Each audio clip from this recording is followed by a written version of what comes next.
Okay, we're doing this. We're doing this.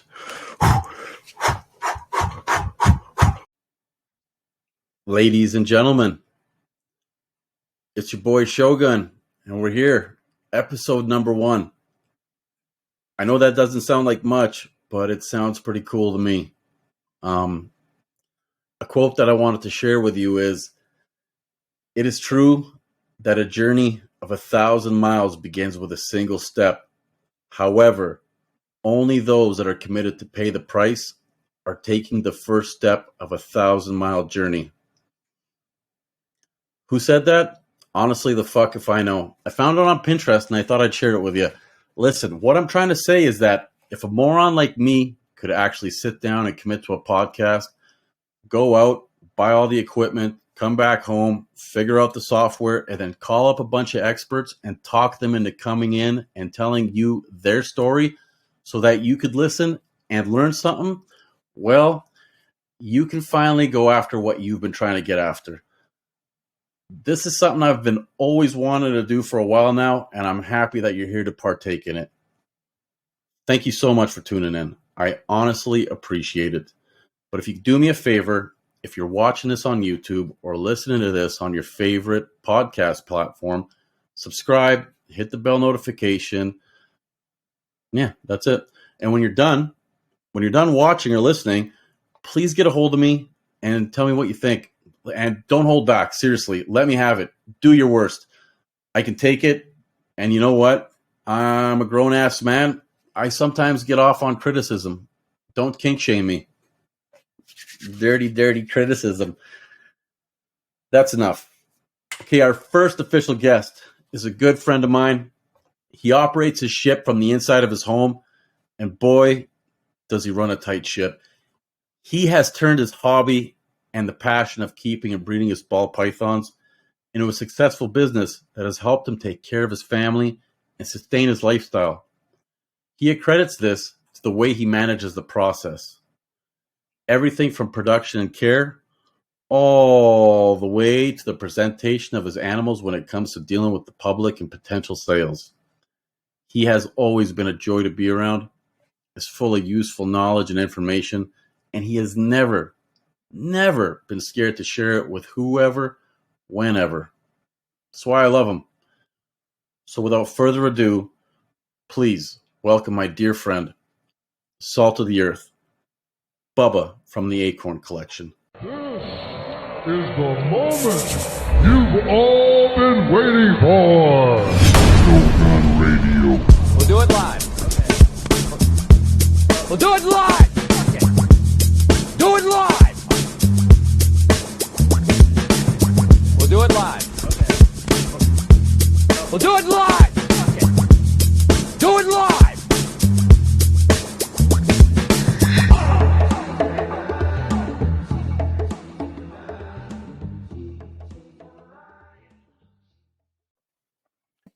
Bubba, how's it going today? Not too bad, brother. Yourself? I'm doing fine, thank you. Thank you so much for joining me on my first official episode of Shogun Radio. I appreciate it.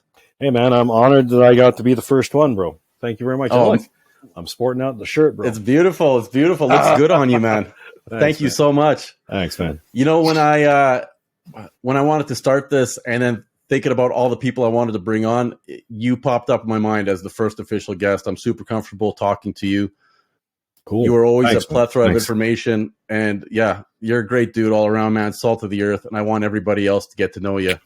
For the listeners who don't know who you are, could you give us a snapshot of your life, like a rundown? Who are you? You know, what do you do? Well, I'm just a regular guy. I've got I'm married, 2 kids, turning 51 years old this year. Wow. Been in and out of the hobby, everything from a true hobbyist where I had a few snakes all the way up to 250 animals. And that's exactly it. It's just been a hobby. It's been a passion. And we can go into it a little bit more down the road in this conversation about, how to make sure it's self-sustaining and growing your hobby organically. Beautiful. You want to tell us how you got the nickname Basement Breeder Bubba? Well, basement breeder, I think my wife came up with that. Actually, my wife also came up with Bubba. And I'm going to date myself here. One of the first dates we ever went on about 30 years ago was movie Forrest Gump. And Yeah. do you remember that character in the movie, Bubba, Bubba Gump Shrimp and all that stuff? So The sidekick, the sidekick. co-captain. yeah, exactly. But he wasn't exactly the smartest or the brightest bulb on the tree. And my wife turns to me during the movie and says, "You're just as dumb as Bubba is." And it stuck, man. And, and ever since then, all my friends call me Bubba. There's actually people I've worked with for years that didn't know my real name. It's always been Bubba. Yeah. Really? Yeah. Now, back in the beginning, you actually went through kind of a body transformation, did you not? Yeah. I was Can you tell us about that? I was a really big boy, man. I was like Really? really big boy. Yeah. I think I topped out, and I'm only 5'8", right? Yeah. On my license, I said I was 5'9", but I'm actually about 5'8" now, especially I'm getting older. We shrink down into Yoda as we get older. But when I was, I guess, the biggest, heaviest I've ever been was 260. I was 260 pounds. Now I'm pushing about 185, 190. And it's just been so. Back then, when my wife dubbed me Bubba, it was actually quite befitting. It was. Not only was I stupid, but I was a pretty big boy. Yeah. She sounds very complimentative. Yeah, 30 years. So, I see your banner behind you. Yep. What inspired you to call your company TAC, or better known as the Acorn Collection? Yeah, I use the acronym TAC just for the logo. It looks better. It's cleaner. But around the logo, you'll notice it does say the Acorn Collection. Everybody has that one snake that they when they start the hobby or they come back into the hobby, there's always that one snake. And that snake is actually Acorn. He's just a normal, possible head pie. We've never proved him out. We've never bred him. He's just been a family pet. And he's amazing attitude. And so we thought, okay, well, it's kind of befitting. Like he was the first one back and into the big growth of the hobby and into the business. But also, it became very symbolic. A lot of people don't realize, but the little tiny acorn that we see scattered throughout parks and stuff, they grow into the large oak trees, and it takes a long time for them to get to that size, and they become the dominant tree in that section of the forest. And I thought it was kind of cool. It was symbolic because that's exactly how our hobby / business grew, from this one little acorn snake into the operation that we had, and then still a good, strong operation we have today. And again, more of a hobby business than anything else. And it was also befitting because we figured, well, from the large oak tree we've been able to establish, we produce a whole bunch of other acorns that help grow other people's collections. So the Acorn Collection was kind of befitting on just the fun part that it was one of our first snakes back, and the part that not only are we evolving to the large oak tree, but we're helping other people evolve their hobbies into the large oak tree. So yeah, that's basically that. That's how. That's awesome, man. Yeah, beauty. So, when did this all start for you? Like, when did you first get into snakes? What was your first snake? What captivated you? What set off the passion? Oh man, we're talking 1986. Again, I'm dating myself. Yeah. And back then I was 3 years old. Thanks, man. I really appreciate that. I was, I think 15 or 16 years old. And, I went to the store called Petland, and they had these snakes on sale, and they had 3 of them: a corn snake, a ball python, and a boa constrictor. And I thought, I got to have one. And so they were pulling it out and stuff, and people were looking at it and passing it around. This is ball python. And I said, I'm going to step up. And back then I was like 15, 16. I had very little money. And I went home and I asked my dad for money. He says no. So I put in a few extra hours at the part-time gig that I got. And I went back and the snake was still there, and I paid $300 for it. Now, granted, back then there were no captive bred, very, very few people that were actually breeding snakes. So everything that you got at the stores were all wild caught, and they were riddled with mites and ticks all the way from Africa and stuff, and some of them were sick. They had RI and stuff. I was fortunate enough. Mine was just covered in ticks. Just covered. Yeah. Imagine finding a tick in your collection. Just covered in ticks. You burn your whole house down, right? But back then, that was all you got. It was all wild caught, and they all bit, and they were all fierce, and they were not nice animals. So, Yeah. but just holding that snake for the very first time, and it was so grounding, you know. And a lot of people today, there's a whole bunch of illnesses and mental disorders, and people and you know, professionals are making up names for them and stuff like that, like everything from PTSD to, you know, what do you call that, attention deficit disorder and all that stuff. And back then, and anxiety. And back then, we didn't have any of these things, but I'm pretty sure, based on today's definition, I suffered from a lot of anxiety as a kid. And when I picked that snake up, it was like all that anxiety just melted away. It's so grounding. And to this day, like I have a shitty moment in my life, or I have a shitty day, get into a fight with a wife. All I do is come down to the snake den, pick up a snake, and it just grounds me out and just chills me out. You know, just having something so simple and something so ornate sitting in your hands. Just that level of appreciation for it, man. It's pretty cool. Yeah. And that's basically what really drives our passion. Yeah. Yeah. I know I have a lot of people that always ask me, like, do you not hate and cleaning so many cages? And I tell them, man, it's actually really comforting. I find it really comfortable going through the cages, pulling some out, like handling them, right? Putting them back in. It's total stress reliever, right? So with all that being said, up till right now at this point, with all the conventions and expos you've been to, all the people you've met, all the snakes you've acquired, how has that journey shaped you as the person you are right now? Patience. Yeah. It's really given me a lot of patience. It's given me a lot of focus.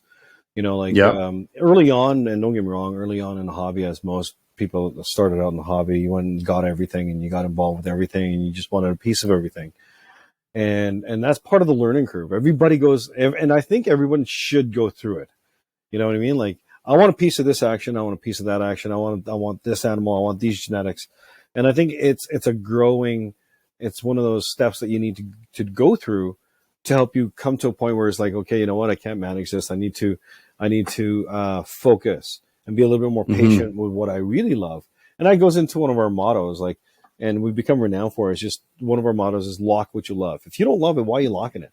You know, absolutely. And for those that have just gotten into the hobby, locking is a term that we use to explain or describe when snakes copulate, when their tails wrap into each other, and that's copulation. That's called a lock. So, you know, so our focus now is just we breed and lock what we love. And that allows us that focus, but it also helps develop that patience that we've been able to enjoy. And we've been able to, especially myself, because I'm usually a fairly impatient guy. Right? I always have been. And it allows me to kick back and say, okay, well, if this is what I really want, this is what I have to go through. And just learning that level of patience and just allowing myself that time to focus on the things I really love, it bleeds into my personal life. So I'm a very happy man. Like I don't have a huge house. I don't drive a McLaren and stuff like that. But I'll tell you right now, you couldn't make me any wealthier outside of the stuff that Bunny can buy, because I'm very complete. I'm very happy. I love my family. I love my wife. I love my kids. And they've been great supporters of my hobby as well. Yeah. Absolutely blessed, man. And you know what? Patience is a virtue. Yeah, man. Unfortunately, I'm still working on my patience. At times, I catch myself not being super patient. It's hard not to, right? When you have that kind of passion driving you, you're like, come on already, right? I always want more. Yeah. It's always the last snake while I'm looking at Morph Market. Yep. I swear. Always. That's the last one. I promise. Snake. Yeah. Yeah. Now, I like to call you an expert in your field, Bubba. And I'm sure along the way, there's been tons of speed bumps. Mm-hmm. Can you tell us about a time when you had no idea what you were doing, or a time that you messed up? I just want our listeners to relate to you, or someone young or a new keeper to understand that there's always obstacles in our path. Even the seasoned veterans have to face that. Yeah, and thank you for seeing me as an expert. I'll be honest with you, every day I learn something new, man. Like, yeah, but you still, man, like, you know what you're doing, right? I wouldn't have you on if you did it. Well, I appreciate that. I think that one of the things about being what you would deem an expert is thinking that you're not, because then the moment you do that, you're closed off to It's a lot of things. So that's one of the things that I think a lot of the new keepers and new breeders should really pay attention to is when you think you know everything, that's when you know that you need to learn more. Because the moment you step back and you say, I'm the expert, and you're dishing out information that you were 50% on to be accurate, but because you've told so many people and told yourself that to be true, you then are passing out information that could be very well false or doesn't apply to everybody. And so that's one of the things I always give. Because I've been guilty of that, where I overtalk what I know, and that's blown back many times in history. So, that's one of the things I always try not to repeat. It's one of those things I learned early on was thinking that I was an expert when you're not. The moment you wake up and you think you're an expert, it's game over for you. One of the other things, the biggest thing is, don't fuck with your eggs. Yeah. Well, what I mean by this is, and it's twofold. Girl works hard to build the eggs within her. You worked hard to pair the two. You put it into the incubator. You do it right. You set it up right. You worked hard putting the incubator together. And then you start fucking with the eggs every 2-3 days. Leave them alone. I mean, set it and forget it, right? One of the commercials from the early 90s, I think, just set it and forget it. Set it for 60 days or 55 days. I always set mine for 55 days. And forget it. And then when they are starting to pip out, cut them if you want to. I always cut them at day 55 if I got 2 or 3 pipping out in the box. And then I leave them alone. I don't cut them and then start moving them around and trying to figure out what genetics I got. No. And here's why I'm very passionate about that, because I have lost a few clutches. One of them was a very valuable clutch because I just kept messing with the eggs after I cut it. I kept trying to figure out what the genetics are. Dude, whatever genetics you end up getting is what you got. Wait until they come out of the shell, figure it out after their first shed and after a couple of sheds and after they fed. Because it's not going to change between the shell and the second feeding. The genetics that the snake got is the genetics the snake got. Pushing the threshold and messing with those eggs, that's when you start getting, the snakes getting anxiety and drowning in their own albumin because they refuse to pop back out of the albumin to get a fresh air of the, it's just, don't mess with your eggs, man. Just don't. Yeah. So if I had to say that was sort of advice for our listeners, it would be patient, be humble. Yeah, man. Yeah. And those 2 words are probably the best to knock it down to. Always be learning and always be patient. The snakes the projects that you want will eventually come. If you're doing the right things, they'll eventually come. It's just how fast they come. It's based on a whole bunch of factors, but it doesn't matter what path you take. Just be patient about it, because you get exactly what you sow in this hobby. Yeah. Now, Bubba, I've been to your house and I've had the privilege of seeing your collection.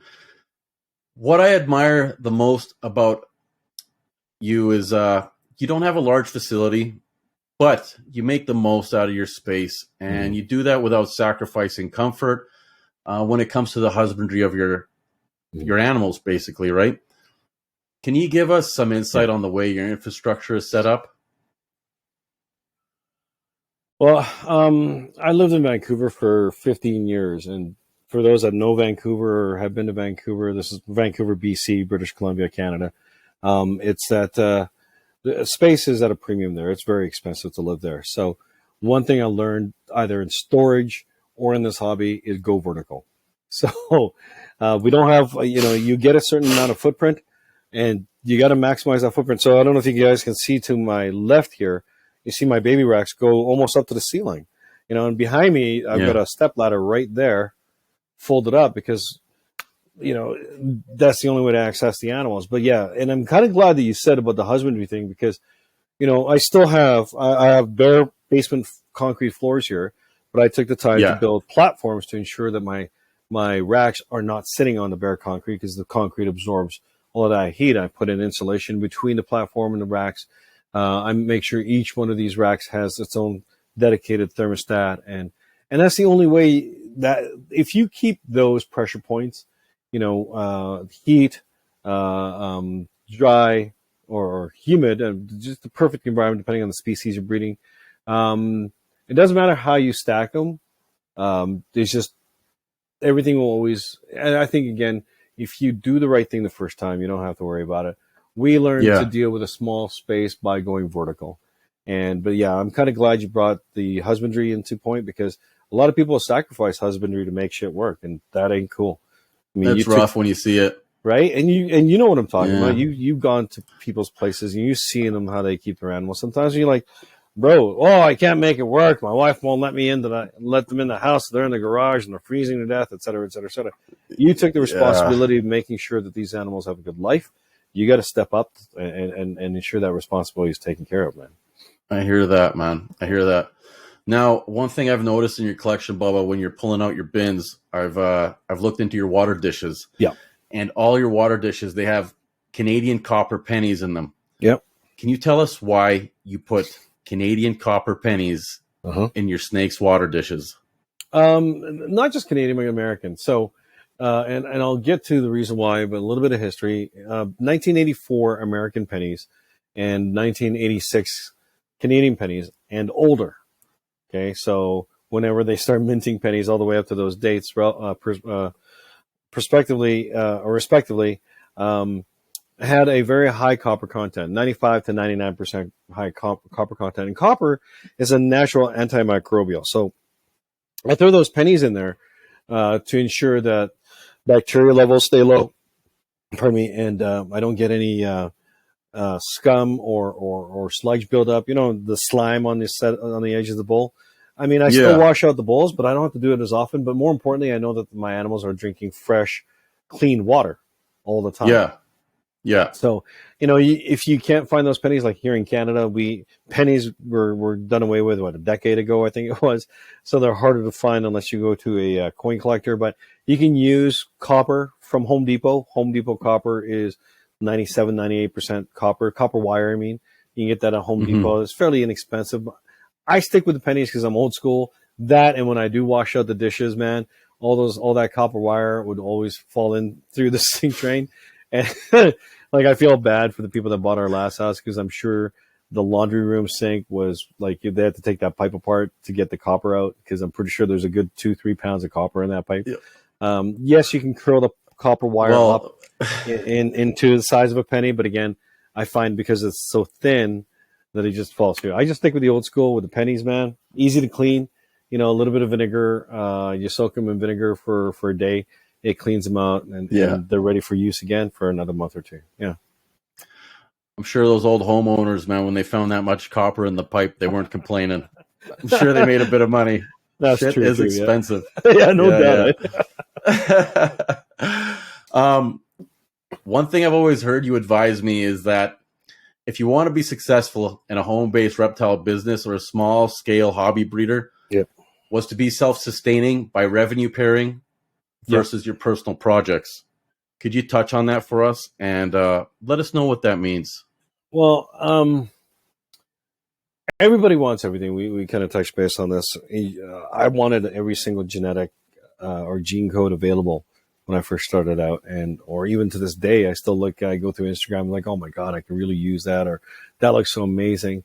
And it comes to a point where if you're taking money away from yourself or your family to support your hobby, you got to weigh it now. It's like, okay, well, is this hobby worth it?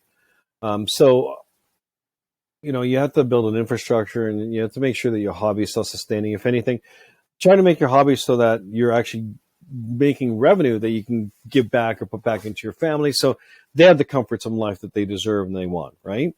So a lot of our vacations, our cars paid for by the hobby. A good portion of this house is paid for by the hobby. The kids, all their gadgets and all their games and all their toys and all that stuff is paid for by the hobby. And it allows us that liberty, but not only that, as part of the buy-in. And the buy-in is that they see that the hobby is no longer taking away from them. Because before the boys came, my wife and I would have massive arguments about, oh, honey, I promise this is the last snake we're going to get. Oh, this is the only one I need. Biggest lie in the world. Right? and you're sitting there with your hands out waiting for $5,000 to come from the savings account that your wife is really having. And you're frustrated because you're like, I don't understand why she doesn't understand. They never do. They never do. They don't get it. You know, like when you say, okay, it's going to be the last snake, or you're sitting there and you say, oh, imagine what we can make with this stuff, and how many clients will will want the snakes that we produce and stuff. They won't get it. So instead of having to have those discussions and those fights and feeling guilty for taking away from the family, set up your hobby such that some of it is for you, for the things that you want, and the other part is for revenue. So it brings in the money so that you can use that money to recycle and to invest into investment animals that you want for your personal projects, and to bring in some revenue for your own family, and that's probably the best way to look at it is, so when you ask me about revenue pairing, that's exactly what it is. I have what's called a 70-30, depending on the season, 75-25% split. 25% of the clutches I produce, I can keep completely and be very happy with, while 70-75% of the clutches I produce is for revenue that I can reinvest back into the business or provide my family the lifestyle that they want. And when you get to that level and you're adding more value to them to allow for your hobby to continue to grow, it's a win-win for everybody. You get the buy-in, the support from your family. And more importantly, you just live a better life because, while money doesn't buy you happiness, it does buy you options. And options allows you to buy time, and time is really what's valuable, right? So, honey, I need a new Mercedes. Can you please hurry up and sell some snakes? Actually, it's funny because that's sometimes what it comes down to, right? Yeah. No. Yeah. I hear you. So, one thing I noticed is that you also grow your own ASFs to help feed your collection. Yeah. How much work is it breeding and raising your own food? How much space does it take up? And could you offer advice to someone that wants to be self-sustaining by growing their own food for their own collection? Because one thing I noticed when I was downstairs in your house viewing your collection, I didn't even know you had ASFs, man. It was fucking wild, okay? Yeah. I thought you were just like me. You buy frozen food and you thaw it out, right? And it wasn't until you pointed out your little space where your ASFs are grown, and I was like, man, you breed fucking rodents? I couldn't smell a single thing, man. And they stink. They do stink. Yeah, they smell but bad. Your setup, dude, there's no scent. Please let us know. What are you doing? What are you doing right, Bubba? Well, I'm kind of glad you brought that. It's part of that sustainability that, in order to have a successful hobby. So yes, I do breed my own ASFs. Yeah. Because if I didn't, man, it would cost anywhere between, $500 to $700, depending on the season, per month for me to feed these animals. So I do breed my own ASFs. Now, the space that we keep them in is probably 6 feet. That's literally behind the laptop right now. It's 6 foot by 8 feet. I've got a shower curtain, a plastic one, and that keeps the smell at bay. You can't have anything porous that separates your room. And other people, I'd recommend build a wall with a freaking door. Keep that scent in there. And then the reason why there's no smell is because there's also a fan, a really heavy duty fan that we pulled out of a washing machine or a dryer, from laundry dryer machine. And that runs 24/7. It's got a great suction, and I've got a ventilation piping that goes all the way through to the window, and that takes care of it all. I've got another one back up just in case, because you never know. Because if that thing fails, man, this house would smell like rat ass, and it would be bad, right? So I've been to collections where people don't vent their rodent breeding operation. It smells like fucking dog shit, is what it smells like all the time, man. It's rough. Yeah, it's like, dude. Yeah.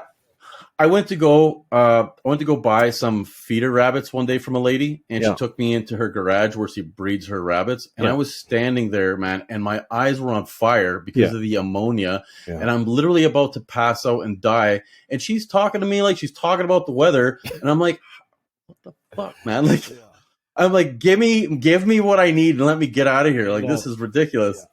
Yeah. And same idea with the snakes. Like, you got to look after the husbandry. Imagine if you were that rat and you had to live in that stench 24/7, man. And they can smell it too. Oh yeah, they can smell it too. Yeah. Their sense of smell is 1,000 times better than ours. And so going back again to those pressure points, right? Like making sure that the animals are healthy, and part of that is making sure that the room is well ventilated. One of our biggest successes is ventilation. And other pressure points in keeping your rodents intact is make sure your water system's really good. Because that ultimately you can get a flooding in your tub or not enough water, and then they start eating the babies because they're not hydrating, right? So a lot of people always ask me about that too. Hey, my rats or my ASS or my mice are eating their babies. Can you tell me why? I was like, check your water system. I bet you it's plugged. Or you don't have enough water in there, or there's not enough pressure. So, but yeah, same thing with the snakes, man. Like we don't have a lot of space. I've got maybe 100 and almost 200 female breeders in that 6 by 8 foot space, but it's all vertical. I mean, the highest tub is I gotta use my step ladder to get to. Right? Yeah. And you got to make it work with the water system and stuff too. So a little bit of time invested really takes care of a lot of the pressure points. And that's one of the successes. Breeding rodents is it's a must when you have a larger collection. I hear you. Yeah. Between my roof and my top rack, I still got 8 inches. So I got to reach out to Greg Cornell there and see if he'll build me a custom 8-inch tall enclosure just to get it last little bit. For skinny snakes only, bro. Yeah, yes. Blood pythons only, purely terrestrial. You can't have any arboreal stuff in there. Something too fat to climb. Okay. I love your Instagram page. Yeah. Reason being, man, I noticed that you take time out of your busy schedule to make quick, informative, educational videos for your followers, like little useful tidbits. And I love them, man. I love them. I really do, because even me, myself, I've learned a lot of useful stuff just watching those videos. Yeah. What inspired you to start making those vids? You asked me earlier what some of the things that you learned growing up in this industry. Is just, I wish I knew those things before I had to go through them to learn what I share. And again, going back to dating myself in 1986, there was no internet. When I was 3. Yeah, when you were 3, yeah. So there was no internet. And most of us, we'd wait for this magazine called Reptile magazine to come out every 6 or 8 weeks whenever they would, think of publishing it. And even then there'd only be a paragraph or two of viable information that actually worked. Because again, breeding wasn't a huge thing back then. So a lot of the stuff was still trial and error, and the stuff then you had to learn. So I figured, you know what, if the little things I learned along the way would save someone a lot of grief, a lot of misery, but more importantly, save on the husbandry and that animal, any animal, whatever it is, lives a better life for a moment or for the rest of its life because that little bit of information I was able to share, that's all it is for me. Like we take pride in putting our animals first. And if you look at the information that we provide, it's kind of geared toward the keeper, but really when you break it down, it's about how can you get the husbandry better so that your animal thrives better.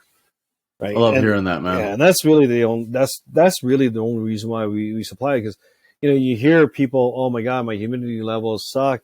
Well, then figure out a way to increase humidity. Everybody has a different room, and each room is going to be different, and it's going to need different things to make it work.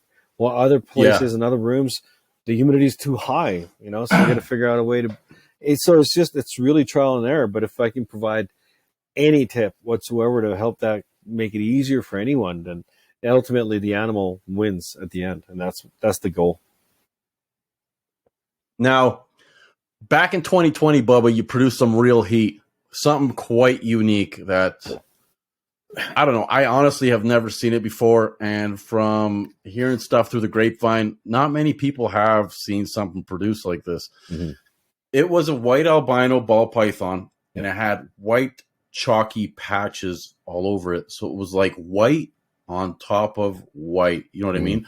But the two different whites had different contrasts on them. Mm-hmm. Now, when I saw that thing, right away I was like, shit, man, that looks like Arctic camo. And you were like, that's the name. That's what we're calling it. But honestly, man, it fucking was a wild looking snake. Like, how did you even produce that? Like, what happened there? That was a fluke, believe it or not. It was a fluke. That's wild. And going back to what you mentioned, it's not actually an albino. It's a bell. It's a blue-eyed leucistic animal. So, I'm really? Okay. And I'm not going to bring up my Instagram page for you guys to see. You're going to have to go check us out, at the Acorn Collection _Serpents to check out the animal that we're speaking of. It blew my mind when I saw that. At first I thought it was, oh my God, it's a freaking incubation error and all that shit. But I remember actually years ago going to Tinley, and I saw a person with it, and it was, they had categorized as pastel super lesser leopard, and possibly Enchi. So, and I never thought anything of it until I actually had a pairing that had all those genetics involved, and I put it together, and out popped one. And then going back into memory, I was like, "Oh shit! I remember seeing something like this." And I dug, and I looked for a picture in one of my older phones, and I found it. It took me days to find that. It took me days to find the phone, and then it took me another day to find the picture that was within the phone. So I know what it is either going to be. It's definitely super lesser. It definitely has leopard in it, and it either has pastel or super pastel and possibly Enchi. Now, what produced that animal was a joint pairing between myself and another partner, Donna from D&J Exotics. And the deal was I took most of the collection. She got the opportunity to keep that one. And I'm like kicking myself. I wish it was the other way around, right? Yeah. She still has the animal, and it's grown, and it has retained the contrast. Now, I have seen other breeders that have produced hatchlings that look very similar to the one we produced, but has spider in it. And something else, like Hidden Gene Wilmer spider. And the ones we produced, or the one we produced, didn't. And I do now have the animals again to repeat the pairing. The male, unfortunately, is a little bit slow on the grow. Definitely by next season we'll have some reproduced. And the female that I'm actually breeding him to or pairing him to, I specifically found two bells that has pastel and has and is a super lesser, and the male I've got is a pastel leopard lesser, possible Enchi. So it has all the ingredients. And I'm the kind of guy that I don't hide any of my pairings. If you ask me what makes this, I'll tell you, because I'd rather have more people join me in the journey than be going at it by myself, right? It's not about necessarily the revenue or the exclusive rights. It's about producing the animal that everybody's going to love. And I thank you very much for naming it the Arctic Camel. For years, I'm like, I hated referring to it as it's the Patchy Bell. It's the Patchy Bell. Arctic Camel is way cooler. Arctic Camel is perfect, right? And if you look at the picture in my Instagram, you'll notice that there is different levels of saturation that creates those patches. And as it grew, man, those saturations carried consistently. So the head was really patchy, almost looked like a stormtrooper without the black markings. It became very chalky. And then the body was that nice resilient white that is typical of a bell. So looking at it with a naked eye, from a hatchling to an adult, has remained exactly the same.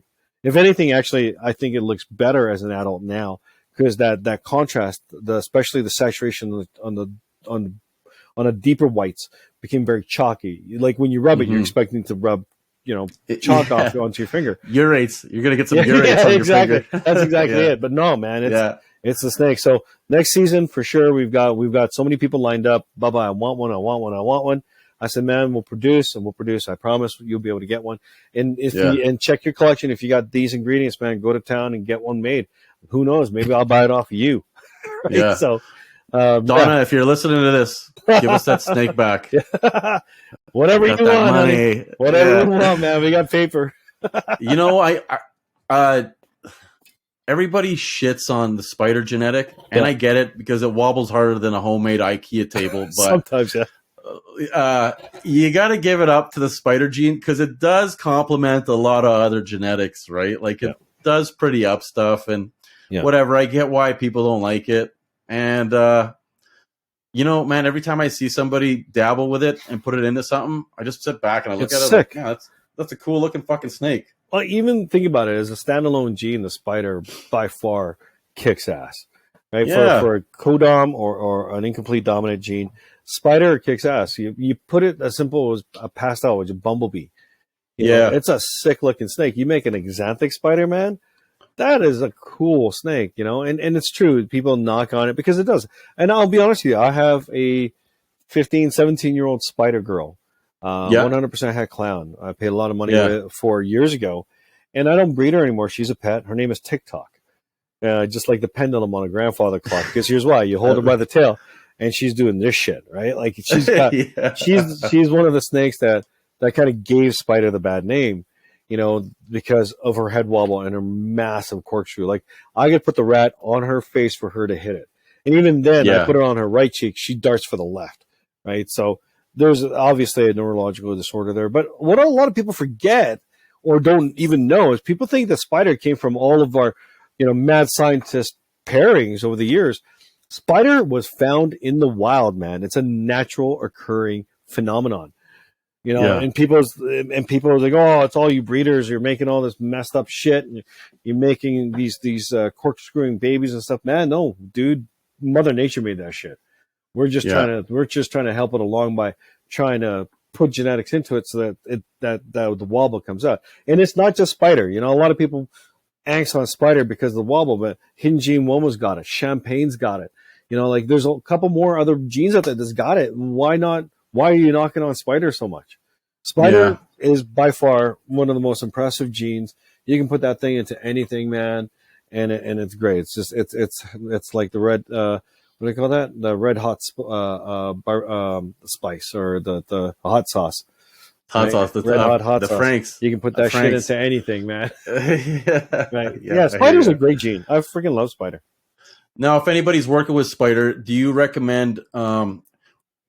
No, let me rephrase it like this: are there other genetics you can mix with spider that might soften up that wobble or eliminate it 100%? Is there such a thing? In my experience, I haven't played with spider as much. Okay. I tried to keep it. I was a big bumblebee maker because I just love the pastel spider, and pastel unfortunately does not take away the corkscrewing.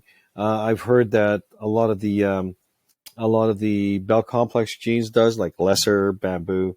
Those and it's funny because those are some of the ones that offer you some of the best pairings is out of the bell complex. I know that some of the recessive genes do it, like clown helps with the wobble quite a fair bit. So you produce a clown, spider clown. It helps address that wobble. Honestly, I think there's no real rhyme or reason because it also comes down to the quality of the genetics that you're working with. Yeah, and like how strong is that lineage? How well does it express? And will really determine. I think it's just the more you put into spider. I know Xanthic helps spider wobble dissipate quite a fair bit. I think it was VPI that I saw I saw a video on. They paired it successfully for 2-3 seasons, and the VPI Xanthic, even the het took away the wobble. So, those are kind of what I know of spider as far as what takes away. Now, before some of these dickheads think you're just a spider breeder, and that's all you specialize in. Yeah. Tell us about your favorite genes that you're working with within your collection right now. I know you got a Batman. You got some pretty heavy stuff in your collection. Yeah. One of the things we're really amping up on. Well, we stick with fundamentals, and this is that revenue pairing we were talking about.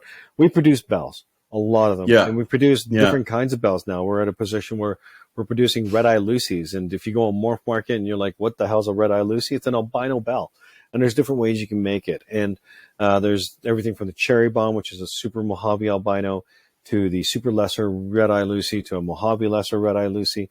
So we're now producing those, and if you go on Morph Market, there's only been 8 to 12 listed in the history of Morph Market, so they're fairly still uncommon. We love making them, and recently we just picked up a lavender albino lesser. So what we're hoping that and we've never done this. I don't think anyone's ever done this, but a lavender albino bell. And what will it look like? I'm hoping it's going to be a purple snake. Because you know how lavender albino, the white transitions to lavender or kind of like a mauve all the way to almost a full purple. So what I'm hoping is with a bell lavender albino, we'll actually get a somewhat purple snake, which would be pretty cool. We're now producing the Arctic Camo as of next season. We're confident that I've got them to 2 bells, or I'll have them to 2 bells. I have the gene code that we need.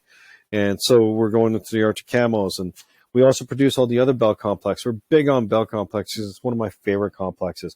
Super Mojave, the Super Russo, which is the white diamond, an all white snake with almost white eyes, bro.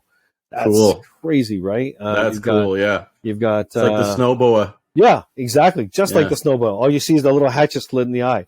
And that's it, man. It's just wicked. Not only that, if you do bring in mites into your collection, you don't have any issues finding them. But right there. That's a bad joke. Burn down the house.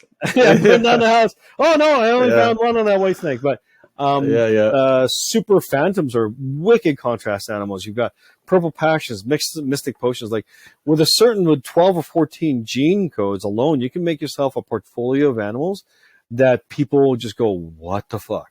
And they just have to have it because it's just beautiful. And it's awesome because they're fairly easy to make. You know, they're co-dominant genes and they're incomplete dominants, and they're fairly easy to make. You can start making them within a season or two. But they're just so beautiful too. So we do make those. That's kind of the platform of that revenue pairing that we do. Same with the pieds. I'm not a huge fan. You know this. I'm going to get so much heat for this when I say this. Oh, you're going to get skewered. I'm going to get skewered. But you know what? I lock what I love. Right? And it may be for you, but it not necessarily be for me. And some of the stuff I make, I'm not here to choke it down your throat, man. You know, some of the stuff I make, people are like, I can't believe he just makes bells. Man, you know what? It's like pumpkin spice to white chicks, man. People love bells. It's one of the first animals to get people into the hobby is a bell. You know what I mean? So I know. You know what? When you see a bell, you look at it, you're like, fuck, that's such a cool looking snake. I bet you it's like, it's so elegant, before you ask, you think it's like a $2,500 snake or something ridiculous, right? And then you ask and you're like, done. I'll take two. I'll take it right now. Yeah, exactly. Right. I'll take it right now. It's an easy decision. And you know, one thing I love about bells is because they're so pure and they're so elegant and they're all of that plus sophistication. And it's a patternless snake, but because it's just looking at it, holding it in your hand, you're like, I can't believe Mother Nature makes this shit. Like it isn't a mad scientist in the test tube thing. Like Mother Nature makes these shit, right? Yeah. So. You know what's so funny is my mother-in-law hates fucking snakes, right? Thinks they're dangerous. I'm like, they're not dangerous. They're okay. She's like, it's in the name, Fozzie. Boa constrictor. Okay. So I'm like, okay, whatever. So she's seen some of my black IMGs and she's like, keep that shit away from me. Yeah. The one time I was holding a white bell in my hand, she was like, oh my God, what is that? It's so pretty. What is that? Yeah. She's like, you know, like just reaches out, touches it. I'm like, give me your hand. She's like, okay, yeah, okay. It's all white, right? Like something about it's that angelic innocence about it, right? Yeah, it shines. It shines. It's so innocent. It's not gonna bite me. No, that's not gonna. There's no way until she meets one of my bells down here. Yeah, she'll take your freaking arm off, right? Yeah. Oh, it's a bell. It's fine. I love you forever. I hear you. Shit, where were we? I got tangent. I'm bad for that, man. I go on tangent. It's okay, man. It happens, dude. So what was I? Oh, right. So the stuff that we really love, the stuff that I would keep back all day long is, and you touched base on it. We've got a Batman, we've got a fire spot nose clown, and more importantly, now we purchased an animal a couple seasons ago, which I thought was a 5 gene clown. So we bought it as a black pewter, so that's black pastel, lesser banana clown stud that we grew up, and we've now used for the last couple seasons, and more successfully this season. And this season proved out to have another gene in him. The whole clutch in one clutch came out, and he's also got yellow belly. So now I've got a 6 gene animal. So he's an amazing, dude. Yellow belly clowns, rock stars, man. And when you put that shit together with anything, it's just amazing, right? I've actually got him here. If you look at this pastel lesser. Oh, she's in shed, but check out the color on this. Look at the color on that. I don't know if the camera's picking up or if the lighting's bad, but that's cool. The genetic stripe on it's dope. Oh man, and it's almost a full-on stripe. But just the color on this animal is just absolutely insane. And this girl's in shed, and she's a double het grail, so that's lavender albino clown. And the whole clutch I came out luckily was a 1.4. Now the downfall is that beautiful extra gene that I got as a bonus, the yellow belly, unfortunately hit 4 of the 5 animals. So I got to make a different male for this set of females next year because, I mean, ivories would be cool. A black pastel ivory would be pretty cool too, but it'd be really hard to identify if you hit a clown, especially if it's a lavender. If you don't know if you hit a lavender albino, you don't know if it's a grail. It's gonna be really hard to identify. So I'm gonna run my Batman against the same lavender girl, make another hat, and that would be cool if I can hit like a leopard lavender albino grail. That'd be pretty sick. I think that would be fairly easy to identify, man. So clown is a big thing we really dove into, only because it's not just such a versatile thing, but you can make shit that no one else has, that you can say, okay, man, this is cool. I love this. And then and then now you're making, because the palette is so open. There's so much yet to do with clown that you can run with your own take, and we've got a couple projects that we're running it with, and we've always been a huge fan of Batman. Like Batman ever since it came out, man. Oh, it's a cool looking ball python, man. It's a sick combo, you know. Yeah, yeah. And it's actually, when you really think about it, again, genetically, it's fairly simple. You got 2 codoms and a recessive clown, spot nose, and leopard, and cool. And you get yourself a Batman. But there's and so you many create things something so badass, right? And it looks amazing. One of the things we're putting into this coming season into the Batman is yellow belly, but not any yellow belly. We got ourselves a couple of het clown girls from the nerd line. Kevin McCleary, he produced this yellow belly line called Bling almost a decade ago, and we were fortunate enough to actually grow up one of the girls. We were able to finagle one of the girls from him 8 years ago, I think it was. It was a fight hand tooth and nail, but we got girl, and back then we were just using her to make amazing ivories, because Bling and ivory makes phenomenal contrasting ivories. And only just last season did we say, let's put into clown. And the yellow belly Bling het clown girls that we produce, the contrast on them, they're getting brighter. It almost looks like the DG. The contrast is really stark. It's amazing. And we can't wait till they're ready next season. We're going to run our Batman through them. And I can't imagine what a Batman, yellow belly Bling Batman would be like, because there's none on Morph Market to compare it to. I don't think anyone's ever put Bling into Batman, or even clown for that matter. Because we looked, and I looked through all the ads and all the different platforms, and I've never found a Bling Batman before. So I'm kind of excited about that. That's cool. Yeah, that's cool. So, taking a look over your shoulder at those big enclosures in the back, that's my passion. That's where that is over there. Boas. You also, you dabble in boas, and you've had success in breeding boas. Yep. Now it's no secret boas are a lot harder to breed than ball pythons. Do you agree? I agree. Yep. Yeah. So tell me, how have you had success in breeding them? And what makes you want to keep boas? And yeah, let's go with that. Why do I like boas? They're cool. I mean, they are. They're just, they're more inquisitive. They're like the dogs of the snake world. Yes and no. Like, I mean, it depends on how you define that term, right? Like, I love boas twofold, because they're not your typical pet rock. Like, some people say that they're the dumbest animal or snake species. I think the opposite. You know, like, they're really fun, and they're engaging. They don't mind being handled. They prefer to be out. Like, I mean, I've got my boa babies, some of my boas here, and I'll just reach in. And I mean, how could you not love that? I mean, look at that freaking thing. I posted one of your hypo albinos, the sun glows. Oh, the super sun glow, yeah. Oh man, it's pretty sick, man. Yeah, it's just wild. Like, it's don't beautiful. Forget, man, they're head animes, so they're moon glow makers, right? But I mean, look at this thing. Like, it's got this beautiful prehensile tail. Like, you can, so long as you give it support. One of the things I do love about boas, yes, they're harder to breed, but husbandry, depending if you've got BCI or BCO or BCCs. Now I'm going to get knocked for that nomenclature, right? But I find that BCIs, that's what I work with the most, and they're way easier to keep than ball pythons, actually, in my personal opinion. Yeah. Because it's not like the BCIs or the BCCs and the BCOs where the humidity's got to be really odd and stuff. Right. I find that keeping BCIs, yes, they're a little bit temperamental humidity, but they're basically really big corn snakes. You keep them at 88 to 92 on the hot spot. You keep the humidity 40 plus. I have zero issues on feeding. That's another thing I love about boas, man. There's no seasonal feeding. Males will go off food because they're horny. That's it. And when they go off food, it'd be 3-4 weeks during the breed season at a time. But when they get hungry, they'll feed.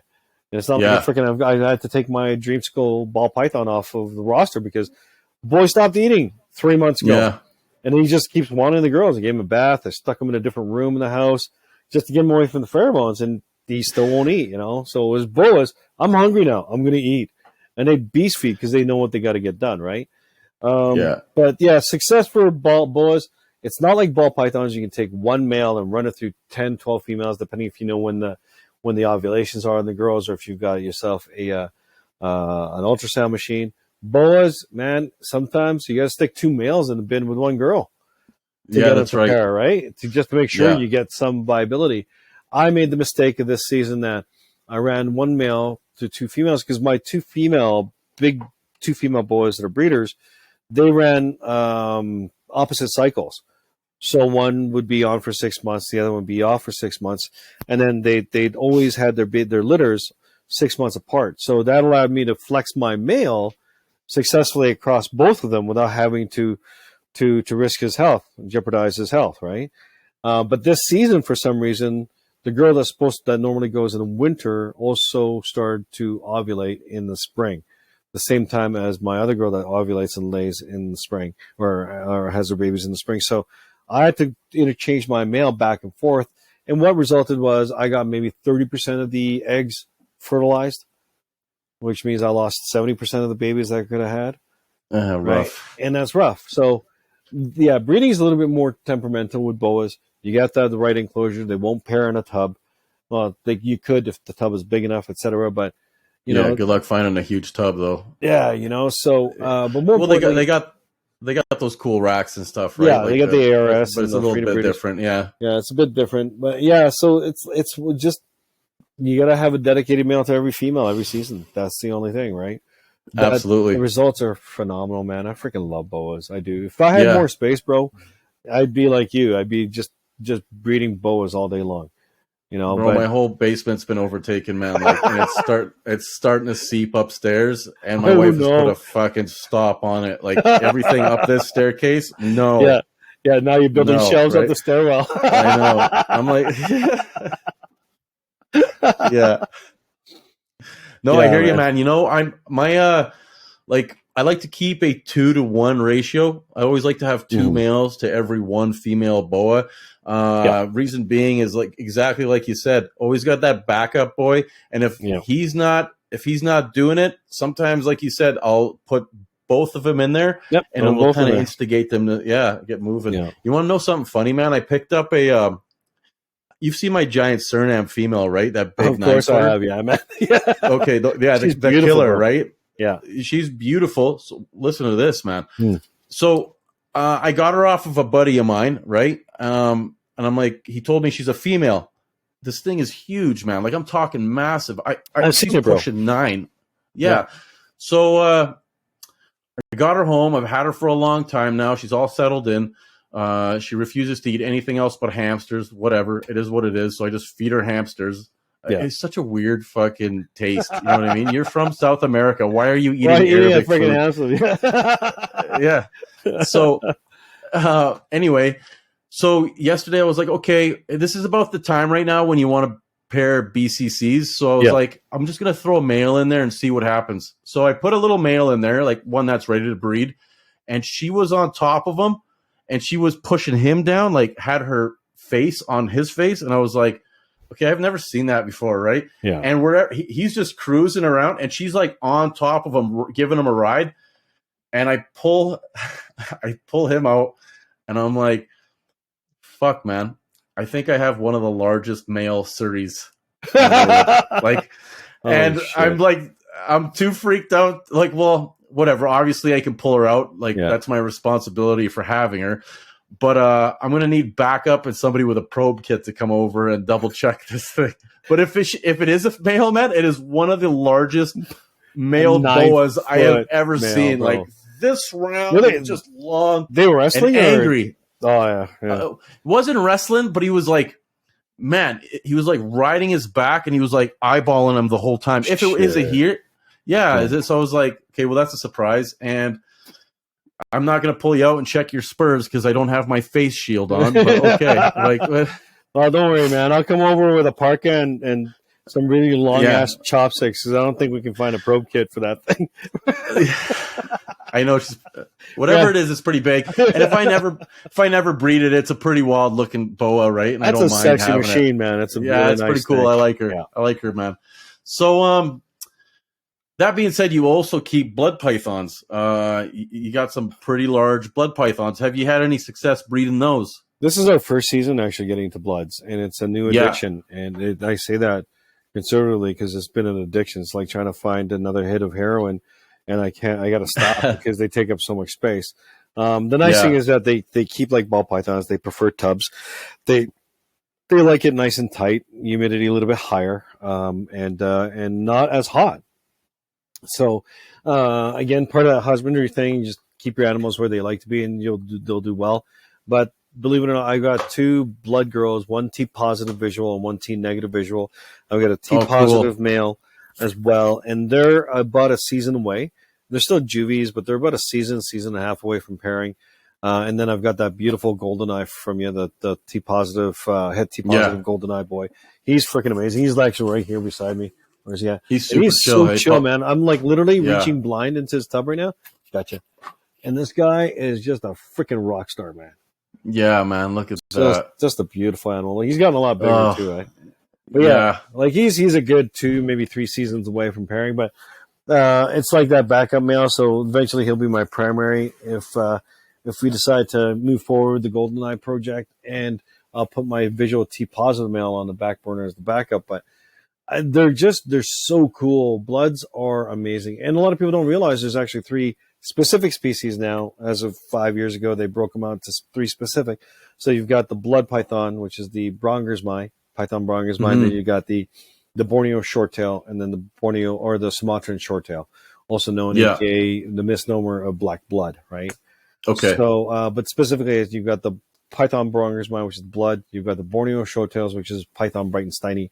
And then you got the Sumatran shorttail, which is Python Curtis. So, and I'm going to get burned for this, man. You're going to get so much heat on this show, but we got a whole long list of stuff to burn you with so far. But the Python Curtis girl, the shorttail, I'm looking to make hybrids out of her. And this Nothing might wrong not with that, be, man. This is for me. It's not like I love the look of Super Balls, and I'm looking. And they're just so cool. You get the temperament of the ball python with the size of a blood, and then sometimes you get the opposite.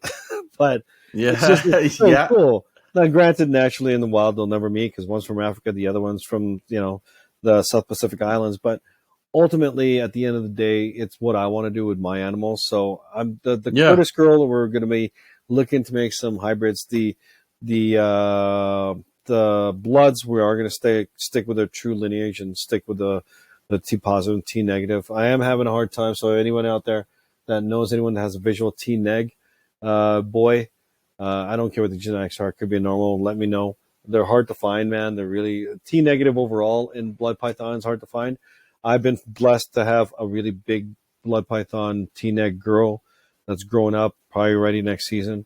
But yeah, I love the way they feel. They're just so different from a ball python, from a boa constrictor. And no, it's not true that they are spring-loaded teeth. I think it's always up to the keeper. Like sometimes you get them at an age where you can't change them anymore because the previous owner didn't play with them enough, and they're afraid they're going to get eaten or hurt or injured, or they were from the previous owner, and you can't change that, right? I've been blessed. Every single blood that I've got in my collection are puppy dogs. Every single one. Awesome. You've been over. I mean, I reach in. Oh yeah. I give him a tap on the head, and it's like, okay, it's dead. And then we just play. Right? Yeah. So, yeah. I know. I'm actually surprised sometimes. Yeah. A lot of my friends are like, stories. Holy shit, you just reached into your blood python. I'm like, yeah, man, they're pretty chill. Especially the goldeneye. Goldeneyes inherently are chill animals. They are. They're something about them just makes them really puppy dog tame, Mm-hmm. So, Bubba, one thing I admire about you too is you're a good family man. You always got your kids involved, and you got your wife involved in the hobbies. Mm-hmm. Every time I go to the expos or the conventions, you always got your table up front and center, and there's your wife. She's right next to you, and there's your son on the other side, and they're helping. Yeah. They're helping out the customers. Yeah. They're organizing everything. Yeah. And I know your wife, she's not necessarily a snake person. No, she's not.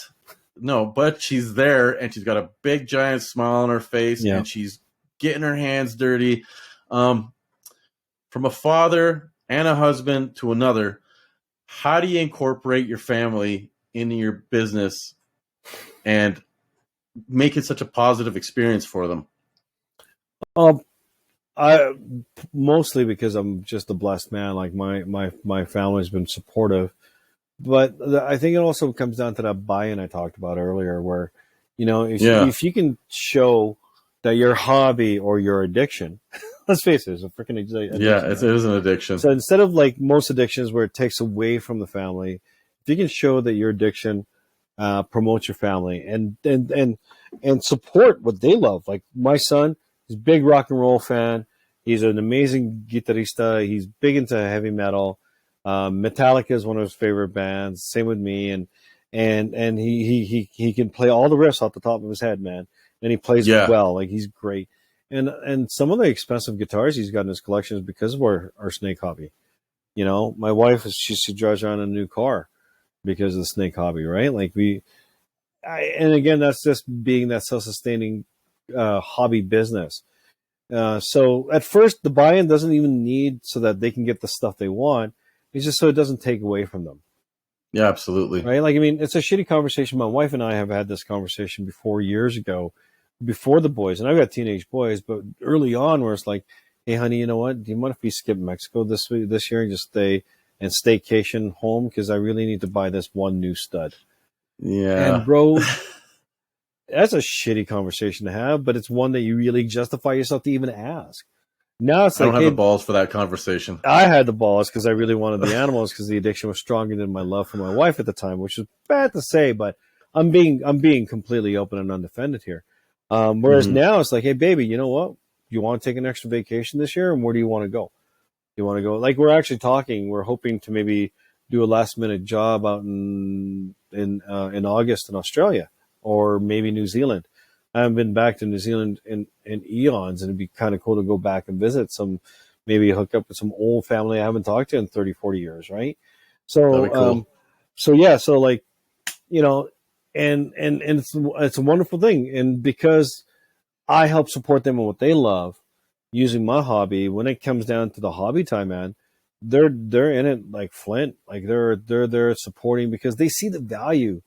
And it's not just about the animals for them too. It's about the lifestyle. Like this is how we live. We revolve. Like we can't go for more than a week. Why? Because we have to get back to the animals. Yeah. We can't. Like I have friends that'll come in.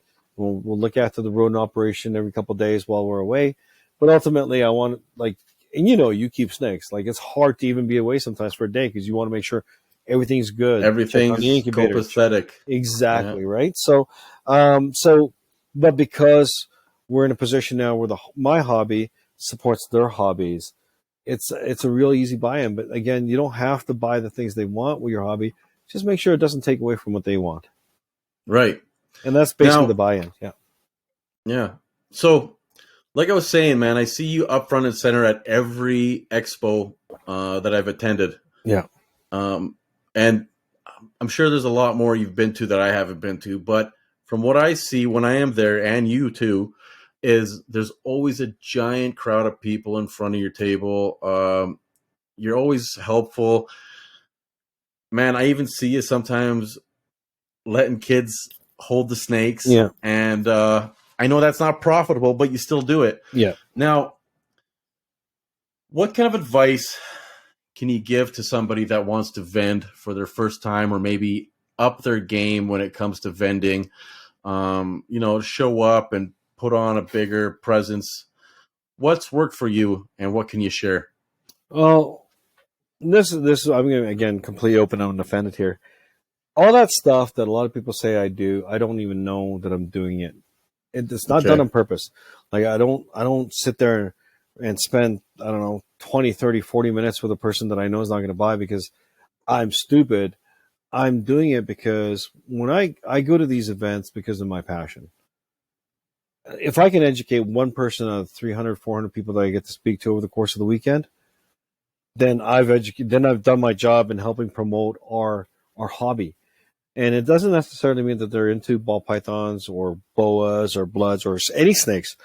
If they had some questions, if I can chip away a little bit of ignorance and allow my passion to grow and flourish, and it takes just a little bit of water, man, that's what I do. It. A lot of people say, well, they go to events, and a lot of my contemporaries, my peers, walk away all disgruntled and pissed off because they didn't sell anything. Dude, you don't go to an event to sell. yeah, you know what? It's nice to make some money. And I'm not going to lie. We've made some pretty good sales at a lot of these events. A lot of these events have funded a lot of our vacations and bought me a motorcycle years ago too, right? So these events can be profitable, but if you put the money first, then it's not going to be, because you're going to be jaded. And you know what? If you're jaded, you wear that shit on your sleeve, man. And people ain't dumb. They can read that shit. They can see it a mile away. But if you just go there and it's about the passion, about sharing the knowledge, and people ask me, what the hell is that? Oh, that's called a normal ball python. And why is it called normal? It's also known as a wild type. This is what they look like naturally in Africa. If you were to go to Africa and sub-Saharan region, you see ball python, this is what it's going to look like. But imagine this white snake with the blue eyes is also a ball python, right? So, and it's not because I want to sell the bell. It's just because I just think it's cool. So I go into every event, just reminding myself why am I so blessed and being able to enjoy what I do, and how can I help someone else realize that same passion? And if I can do that for one person over the course of 20 events, then I've done my job, you know. Now, business side, you know what? If you spend money to rent a table at $200, $300, $400 at these events, you want to be able to recover that. So don't go in thinking that you're going to recover that at a show. Go in thinking you're going to build your business organically. You know, one of the biggest advices I learned years ago from my buddy June from Ballistic Pythons, a great guy, and his collection He's a good dude. Man. And his collection is killer crazy, right? So is you don't go to events to sell animals. You go to events to pass out business cards and to let people know who you are and what you're about, so that when they are ready. I mean, 90% of the people that go to events are not there to buy an animal. They're there to check shit out because it's cool. You know, no different than probably your first snake show you went to. It's like, oh my God, look at all these freaking snakes, right? Yeah, oh, I was blown away. And scorpions and fucking lizards and shit, right? It's just mind blowing, and it's so much to take in. That's why they have it over 2 days, so you can go back the next day and check that shit out again. I remember that, and one of the things he said was, go there to pass out business cards, because if they like you and they love you and you gave them enough information, when they're ready, the first person on their mind that they're going to go back to is you. You know, I only discovered social media 2 years ago. So if you look at my Instagram history, we don't have a Facebook account because Facebook is just way too much to maintain. That's garbage. You know, Instagram is great because it's instant, just like the name. But more importantly, we've been able to grow a fairly decent following in a couple of years, and it wasn't all about that, but organically we grew fast because our previous clients, and that's another thing too. Like, don't treat them as customers, man. Treat them as clients. They're not coming to Walmart to buy a pack of freaking gum. That's a customer. They're not going to 7-Eleven to buy a Slurpee. That's a customer. They're coming to you for advice, a long-term commitment of 30 plus years if they're going to keep the animal as a real pet, you know, or the genetic code that they need to crack what they really want to produce. And that comes down to integrity. That comes down to to you and treating him as a client. If you recognize him as a client, it elevates that value you have intrinsically and inherently in your mind. They're not just a one fly by night. This is how I grow my business. But more importantly, that some of my closest friends like yourself, bro, is because you started as a client. You called me up on, what was it, a set of Brazilian rainbows I had? Yeah, Kijiji, right? And I had some Brazilian rainbow boas on there, and now look at us, right? But you know, we got to touch on this story. It was fucking hilarious. It was like, first off, it was like 11 o'clock. And I'm notorious for that, right? PM. Picking up, PM. Yeah, PM, that's right. So I'm notorious for like picking up my phone when I'm laying in bed and like shopping for fucking boas, right? Yeah. So I saw your ad and I messaged it, and I didn't expect a message back, because usually when I do that, I always get messages in the morning, right? Like, who the fuck is this weirdo messaging me about snakes at midnight? Anyway, literally got a message back right away. Yeah. And it was you. So I'm conversating with him, talking about these Brazilian boas that are available. Yeah. And we're trying to figure out a time for me to come over and check them out. And you're like, well, what are you doing right now? Why don't you just stop by right now? And so I look over at my wife, and I'm like, this is where it got weird because I was like, hey, I'm going to go over to this guy's house and look at some snakes. And she's like, who? I'm like, I don't know who he is. I just met him on Kijiji. And she's like, you're fucking cheating on me. I'm like, no, I swear. Like, I'm showing her, right? And I'm like, if I don't make it back alive, this is the guy's address. This is his address. And you know what, man? I was honestly, we hung out for a couple hours that time, didn't we? We got drunk and we hung out for a couple hours. I showed up to your house and I was driving, and I was like, okay, it's probably going to be in a crappy area, and this is going to be the weirdest dude I've ever met, and I'm going to probably want to get the fuck out of there as fast as I can. Nobody does this. Yeah, nobody invites anybody over at midnight. No. And sure as shit, man, I pull up in front of a really nice house, nice vehicles in the driveway. The house does not smell like there's reptiles downstairs. I need to be clean. And I come downstairs and I'm like, look at this shit. Look at this. And it's a fucking... And then right there, I was like, man, we got to stick together. Yeah. Yeah. Yeah. And, you know, and that's the cool thing about this hobby. You get to know so many cool people, man. And it's just... Yeah. And let's face it, we're a bunch of weirdos. Like, how many fucking people do you know has got 100 plus or 200 plus reptiles in their basement, bro? Nobody without any sort of mental issues, that's for sure. Right? So, but we get one another, and we have that passion. Absolutely. And we have the love for the animals. And that, man, you can't have enough of that. You can have a portfolio of thousands of clients, and you always need another go-to person because, dude, we feed off of one another because we're so few and far between. Absolutely. We're here to motivate each other. Exactly, man. Exactly. Yeah. Yeah. Now, along the way, growing to what you've become today, what were some great resources that helped you get to where you are? Well, I got a breeder friend, one of the first breeders I ever knew years ago. His name is Jamie, and his Instagram account is Gimes, Gimes, _ BPs, I think. BPS. And just salt of the earth. Just like, and I mean, it's almost typical. Like, he's tatted over. He likes metal. You know, very typical. Like, look at you and me. We're just different colors. Yeah. And I can't grow a beard like you. So, right.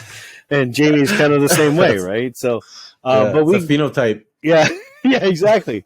And so, you know, so we get along really well. And I'll be honest with you, man. Like, he showed me everything I ever needed to know to get me my fundamentals. He's the one that walked me through, came over with a drill set and helped me build my first homemade incubator.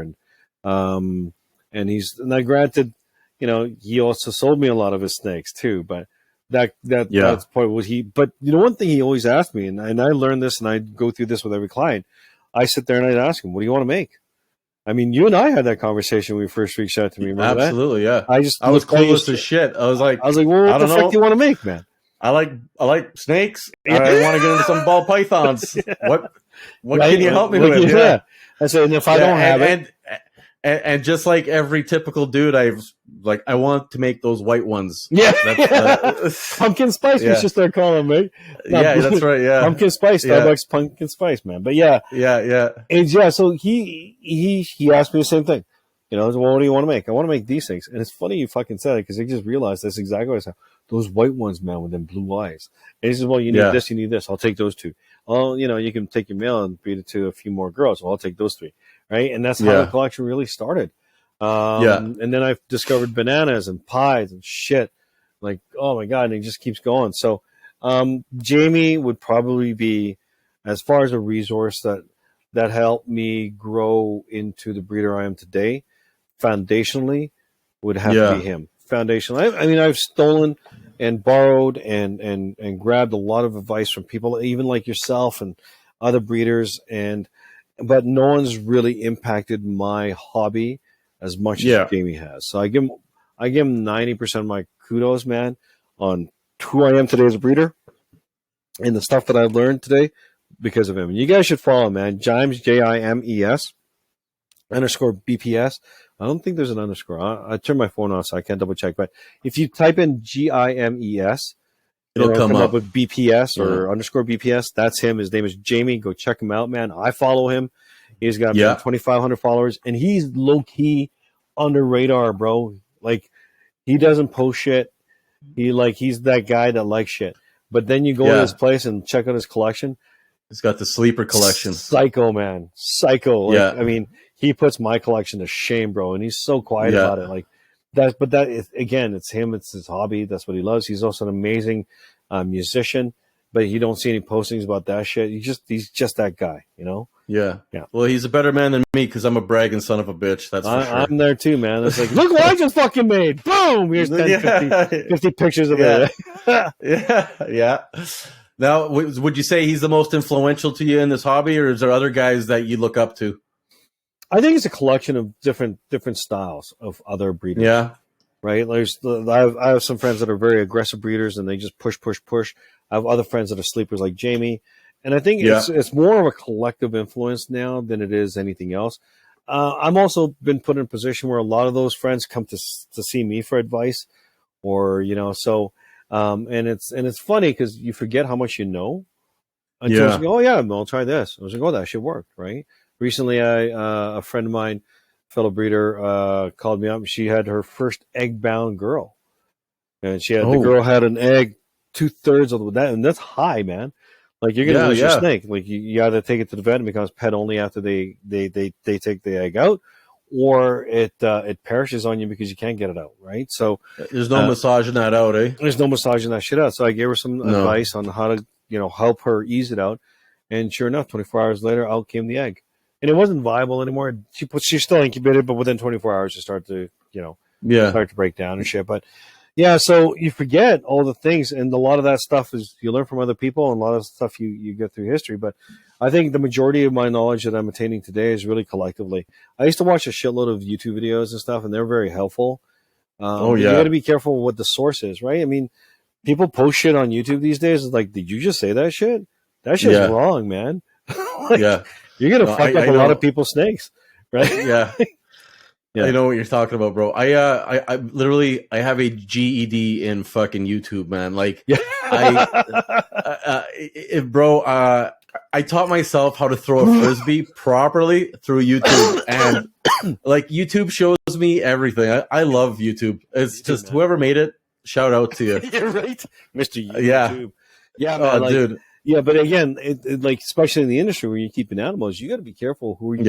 Is that information resourceful, or is that resource accurate? Is it reliable? Can you bank on it? Because you're banking on your snake's livelihood based on the information that you could be true or could be false. But yeah, man. Yeah. And then again, going back to what we said earlier, like why do you provide tips on your Instagram and take the time out to make those little videos? Is because I know that shit works. Right. So yeah.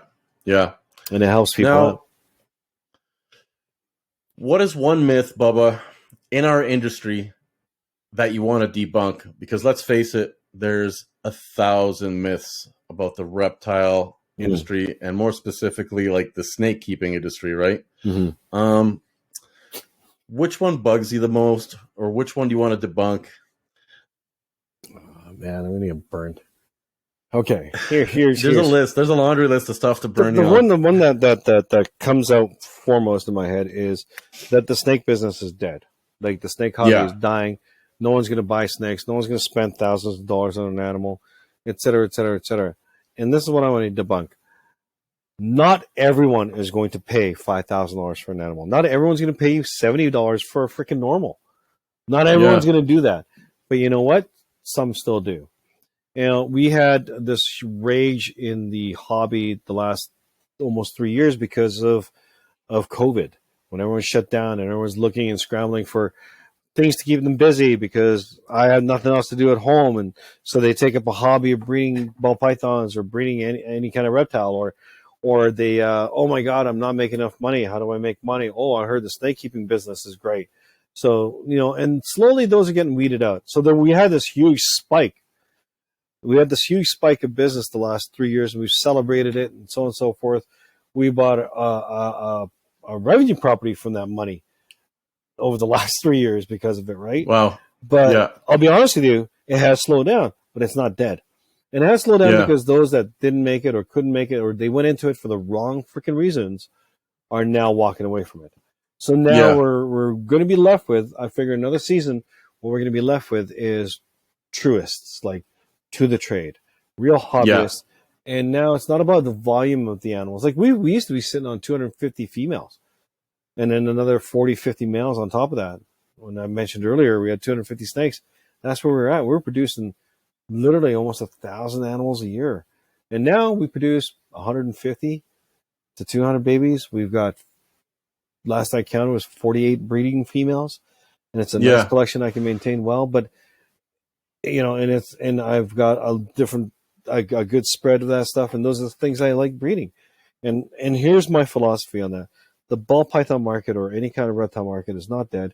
It's still about finding the people that want or are looking for you. And once you make that connection, it still is there. And that's one of the biggest myths is that, oh my God, the ball python market or the snake business or the reptile business is dead. No, it's dead for those that are looking for the money. But here's the funny thing. The moment you stop looking for the revenue is when the revenue starts coming in. I hear that. You got to have fun too, man. You got to present yourself properly. Man, it's all about that passion. Yeah. No, it's all about that passion. If you're having fun, man, people want to fucking buy some of that, Well, that's just it. And going to the second part of that explanation is that you go to these events and then you see me and I'm like talking to 5-year-olds to 50-year-olds and letting them see different kinds of snakes and explaining them the differences and all, like you see me give it all, right? Oh yeah. To people I don't know fucking from Adam, right? And then you see other breeders that are like this behind their table. yeah. And then they come to me. It's like, hey man, it's been a pretty slow event. Like how many animals you sell? I tell them, and I'm honest with people. I'm like, last event I sold 17. This event I sold 15 or whatever, right?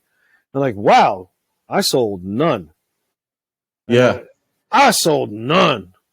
Right? And they're like, bro, I mean, are you passionate about this shit or are you jaded? Because if you're running your hobby as a jaded individual that think everyone else is stupid and ignorant, guess what you're going to get back, bro? Nothing. Right? But if it's all about the passion, bro. I put as much effort into educating someone about a $25 fucking male normal than I do someone that's lined up at my table to buy a $2,500 animal. Because I respect that. Dude, I have so many clients, and this is part of that organic growth I was talking about. Here's another tip for some of your newcomers. You spend the time and effort, and you think of all your people as clients, and they come in and they invest $50 into a normal snake, or a POS head, or whatever it is. That same client, a year later, is investing thousands of dollars into your production because they've grown their hobby and their addiction and their passion. Mm-hmm. And I'd say 70% of my animals are sold organically. 30% are sold through ads. Because I have people that follow me or they just call me up. It's like fucking clockwork, man. Mid-season, which is coming up soon, actually. June. End of June, coming up on July. I'm going to have a lot of clients calling me up and say, hey, Bubba, what do you got? What you make? And there's snakes. I actually have some snakes already put aside because I know this guy's going to want this guy. Because I remember what the collection they had. And I say, hey, man, this would complement your collection well. And they're going to take it because they know that I got their best interest first before mine. Yeah. And sometimes, I don't have any money. Well, what do you got in trade? Or we can just settle up whenever. It's no big deal. You're a good client of mine. Like, you're my client. You're not my customer. You're my client. You're my friend. I know what you have. I know what you'll need. I know where direction you go, and this will help you out. But again, it's all about that passion. If you're sitting there like this, and you forget where your opportunities are, and you forget the people that help you get there, and you forget your clients that I see a lot of other people's clients because they come to me because they see how passionate I am, and I don't have half the shit a lot of my peers have. And it's not like, it's not about competition. It's just like, just remember who you were when you got into it and be that person. So what you're saying is customer service, it holds weight. That's the biggest thing people got to work on. I think customer service holds weight, but you can't cut customer service if your passion isn't there. Right. Okay. Because people will know you're faking it. And I'll be honest with you, if you're burnt out and you're tired of the business, get the fuck out. Keep a few animals that you love. Because that's the person that ends up burning the hobby for a lot of other people, right? If you're jaded, because this person is stupid or that person doesn't know their shit or yabba dabba dabba. You don't look at it as an opportunity to educate someone. Then you need to do a checkup from the neck up because you forgot why you got into the hobby. The moment you do that, and I'm guilty of it too, man. I'm guilty of it. How many times have I had messages 3-4 pages long and the person ghosts me after I give them 3-4 hours of my time? But you know what?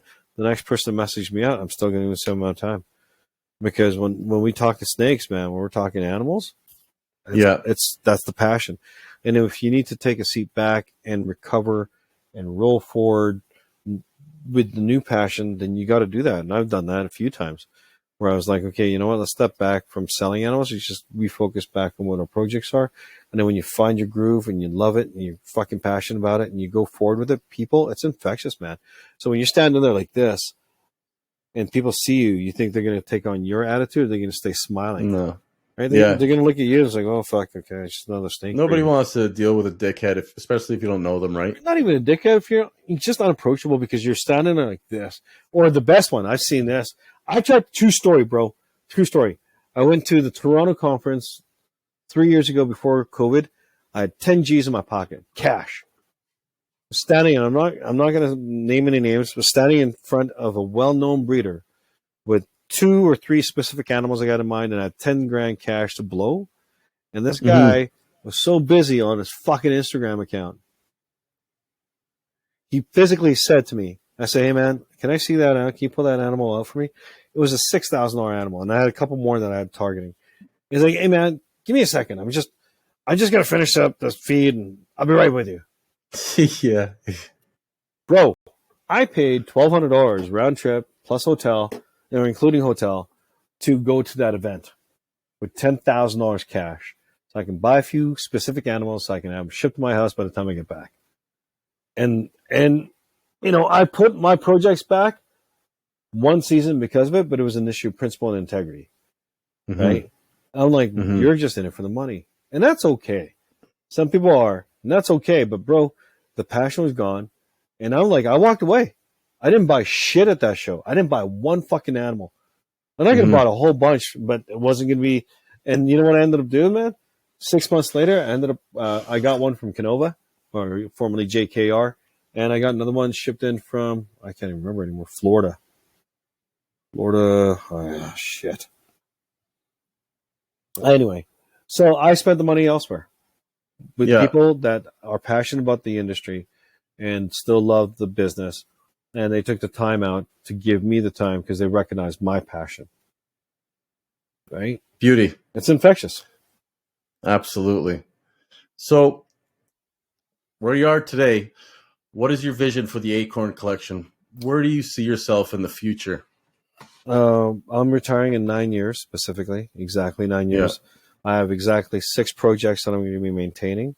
They're going to be more higher end projects because there'd be projects where I could keep back the whole litter if I wanted to, or the whole clutch if I wanted to. It's not going to be about self-sustaining because it's going to be at a point where I don't have to reinvest into the business. And just retire, man. It's only 9 years away. You know, and I've been blessed. And a lot of that is just, again, coming down to planning and your passion. And so 9 years from now, we're going to be making some pretty phenomenal snakes as we are today. But more importantly, we're still going to continue to help maintain the level of education that people need to get past that ignorance that we face every day. But more importantly, just still enjoying it, you know, like, and I've always challenged myself. If you find yourself jaded or too tired to clean your fucking snakes one morning, walk away for a day or two and then come back and revisit your passion. Because the moment I'm totally out of this passion, bro, I'm out. If I can't pick up a snake and have the same love and desire I had 30 years ago, I'm out. You're wasting your time. I'm wasting my time. Yeah. And it's not fair for the animals. They can find a better keeper than I. Right? So absolutely. That's the plan for the Acorn Collection. Still supply amazing animals and educate the public as best we can and still have a passion for the hobby. Now, Bubba, there's danger over the horizon for us as Canadian reptile keepers. Are you talking about that? Yes, absolutely, man. You've heard about the new Jane Goodall bill that's going through legislative process right now? Yeah. Now, what are your thoughts on it? And what do you think the implications will be for people like you and me? Well, again, it's one of those struggles where you just have to keep chipping away, and it almost seems like it's a losing battle. But some of the lost battles in the history, mankind's history, was based on chipping away at shit, right? So, yeah, is it going to go through? I mean, 25 years of these threats, and only now has it become really, really like has come to our front door, right? Yeah. And part of it, I think, is just succumbing and being realistic to the possibility and planning your hobby around it. I mean, granted, it's not like they can make you get rid of your animals after it's been passed, because you get grandfathered. A lot of your animals get grandfathered into it, but you can't do the things you want to do with it, such as breed and so on and so forth. But if you do want to breed, have a backup plan. I know you and I had this conversation about some of your stuff and some of my stuff. And it's like, you know what? We'll just breed them. We'll still breed them, but we're going to breed them to a point where it's like they're no longer classified as such. But more importantly, man, I think a lot of it is like some things get put in play and then they get changed, because part of that is, again, getting that ignorance out of the way. If we can get some of that ignorance out of the way, I think that's where it at.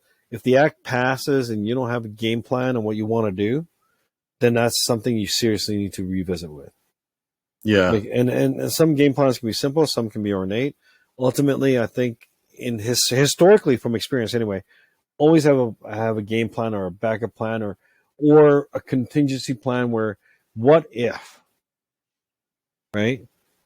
What if? Like, I can't breed rats like the way I used to because I moved. Rats in the area, like Norwegian or hooded rats, I took the pill. I ended up paying $600-700 a month for almost a year to feed my collection, because that was the thing I needed to do. That was my game plan. That was the backup plan, because I couldn't breed Norwegian or hooded rats.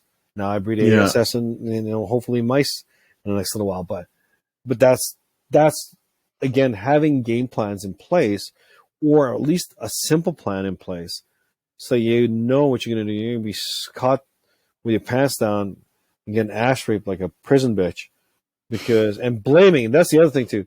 And blaming the system or blaming other people because you didn't back up your plan. Well, Bubba, man, I appreciate you for coming on and taking the time to talk to all of us. It's been good, man. Man, you're a good dude. I fucking love you, brother. Love you too. But before you go, yeah, we got a little segment. It's called the rinse out. It's 10 quick questions, right? 10. We're rinsing it out. Yeah, real quick. Like, you can answer them as fast as you want, as slow as you want. We'll get you out of here, okay? Here we go. What is your favorite band? Metallica. Good answer. Favorite movie? Well, most recently, Top Gun. Top Gun, 1 or 2? The first one. I heard the second one's great. I haven't watched it yet, so don't tell me shit. I haven't watched it yet. But I'm hearing everybody's fucking crying at the theaters about it. Yep. Okay. Favorite food? Cuisine would be Japanese.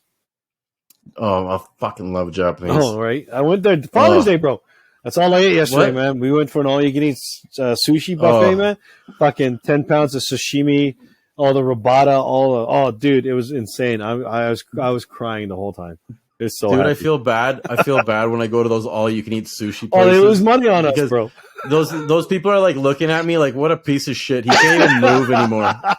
Like stop. One more sashimi. It's not even enjoyable anymore, man. Why do you keep stuffing food in your literally? I just can't help it. And for me, one of the secrets is I drink a lot of sake because sake drives my appetite, bro. Okay. One piece of sashimi, I drink a sip a little sake, and man, I ended up eating like literally 3-4 pounds of sashimi yesterday. All the motoyaki oysters, all the Korean beef short ribs, and all the freaking oh my god, the tempura shit, like fucking everything, bro. The teppanyaki, the teriyaki. Oh, I was just so good, man. So good. Sorry. Yeah. So favorite food or cuisine? Japanese all day long. Okay. Yeah. Most painful bite you've ever taken in the hobby? There's two. The first one from Acorn, or not Acorn, from Atlas. My very first snake when I was 15. Holy shit, these things bite. Was the reaction. And most recently, probably the blood. Yeah. Blood python. Well, no, that's a lie. My retic. Holy shit, that hurt. I had a feed response bite from one of my retics, and again, I can't keep retics because I moved to an area where I can't keep retics. So again, the part of that contingency plan, you got to do what you got to do, right? Oh, sorry, man. Yeah, Turn this that's off. okay. So yeah, That's okay. so retics, the retic bite was probably one of the most painful because she not just bit; it was a feed response. So she bit, she hooked in, and then she wrapped. Okay. And it took a gallon of mouthwash to get her off. Oh, that's the worst. Yeah, that's the worst. You don't have to answer a number to this, but just tell us which one. The most expensive reptile you have ever bought. My wife might watch this. No.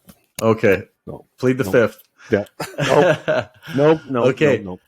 Most favorite thing about the hobby? Fuck. That it's a hobby. That it's not. My life won't end if I don't sell one snake, or if I produce the animal that I didn't want to produce. It's a hobby.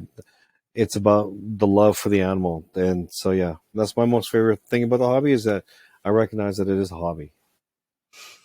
Now, on the other side of the contrast, your least favorite thing about the hobby? The fucking rodents. I can understand that. I spend more fucking time cleaning those sons of bitches than I do my snakes. I do. Weirdest request you've ever received as a snake keeper and breeder? Again, my wife is going to be asking. I do have a lot of lady clients. Some of them don't always have the cash, so yeah, no. It's the fifth on this one. Okay. A reptile keeper or breeder you look up to and admire? Go back to Jamie again. And it's not because he makes the most phenomenal shit, and it's not because he doesn't say anything. Like, I mean, there's breeders out there that share their heart and their passion, and they make videos about everything. But ultimately, because he's the one that took the time and helped me grow, so it'd have to be Jamie still. Shout out to Jamie. Yeah. And last and final one, brother. If there's one thing you can leave our listeners to take home and unpack before you leave, what would it be? If you've got a family, get the buy-in. If you've got a family, make it about them first always, because the family, they don't leave. Snakes will come and go. And then you'll be surprised how quickly they'll be able to grow forward and advance on your hobby. Perfect. Bubba, I love you so much. Thank you for doing this with me. Don't go anywhere. Everybody, thank you so much for listening. You can find Bubba where? At the Acorn Collection _serpents. The Acorn Collection _serpents on Instagram. Thank you so much, Bubba. Man, thanks for having me, bro. Love you, bro. Thank you. Anytime, brother. I love you too. Well, there you have it, folks. Episode 1 in the bag. Yeah. So like my man said, be patient, be humble, be respectful. But most of all, you got to lock what you love. I want to thank you all for tuning in. Once again, please don't forget to subscribe, hit that bell notification, comment. We got our second guest lined up, and we'll be recording real soon. So until then, be kind to your animals, be kind to your family, but most of all, be kind to yourself. Shogun, signing out. Shogun Radio. We'll do it live. We'll do it live!